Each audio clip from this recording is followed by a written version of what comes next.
We've outlined, in terms of taxation, 4 or 5 different measures that could be taken to tackle, to take control of some of the wealth that we have in this society and to use it for such things as water, which obviously we do know has to be paid for. One of the things we put forward was a financial transactions tax, which actually even the EU Commission has recommended, and even 0.01% would raise 500 million, which is more than the water charges in 1 year. But do you want Irish Water scrapped as an entity? I think so, absolutely. Now you do need some national coordination. Okay, so would there be another public body set up, would there? Well, you could have some coordinating between all the local authorities. But so you need some sort of central body then, another, like an Irish Water Mark II, maybe? No, well, I wouldn't. I don't think you need directors on huge salaries. I don't think. It could be just a regional structure, even. I mean, for example. Explain how that would work. Okay, well, I was a councillor for 11 years on Fingal County Council. Now, obviously, this has been done already. The council interacted with Dublin City Council and with other councils, South Dublin, etc., in relation to the drainage, to piping, and they just meet.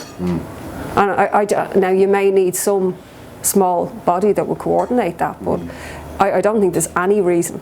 The reason the Irish Water was set up was to pave the way, and is to pave the way for privatisation.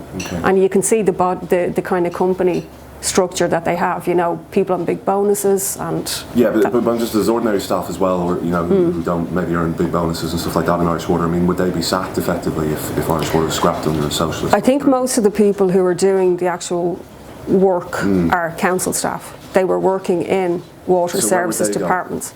Well, they should keep their jobs. They're going to be needed. I mean, we do need to upgrade the water network. I mean, what we've pointed out is... You're getting rid of the vehicle which provides them their job, so where do they go? No, we're talking about scrapping the whole...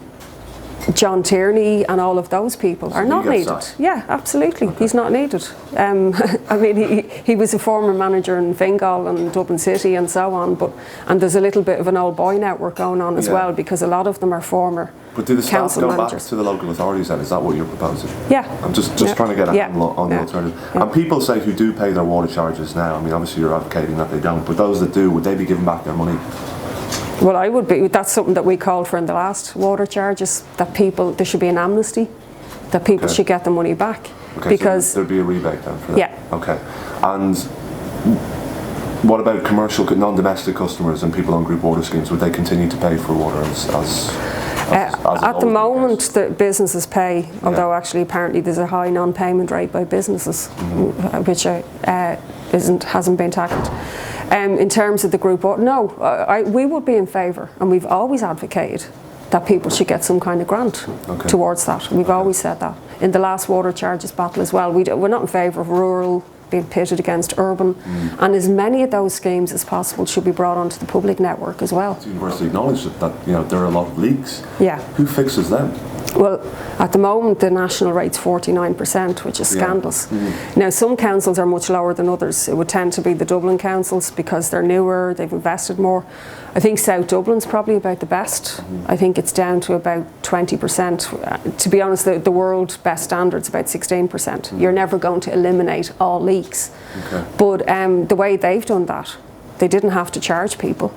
They had a team, a squad of engineers and others going around detecting leaks, and that's how they did it. Wouldn't it be better then to have a national body like Irish Water that does that, as opposed to leaving it up to each individual council, where some councils do quite well and some don't do that as well? That if you have one overarching body like Irish Water, much better at being able to fix the leaks, fix the infrastructure, as they're doing at present. Well, the danger of that, if you centralise everything, I mean, I think it's much better if services are localised as much as possible. Just in relation to water though, because this is a problem, a big problem, on a national level, wouldn't it be better to have a national body to tackle it? The worst offending councils, I think, in general, have been the rural ones, and it's obviously more difficult, so there has to be some body that checks that the work is being done. I don't know if there's been any sanction, for example, on councils that aren't doing it, but it's something that could be considered. The danger of setting up a kind of a big superstructure, there's a lot of dangers in that. You inevitably, you're setting up a quango. I mean, look at the HSE, and you're doubling up. So I would prefer, to be honest, local authorities have been doing it relatively well when they've had the funding to do it. And generally the councils that have done it are probably ones that have had rates So there may be a case of some councils being underfunded, and that has to be looked at. Okay.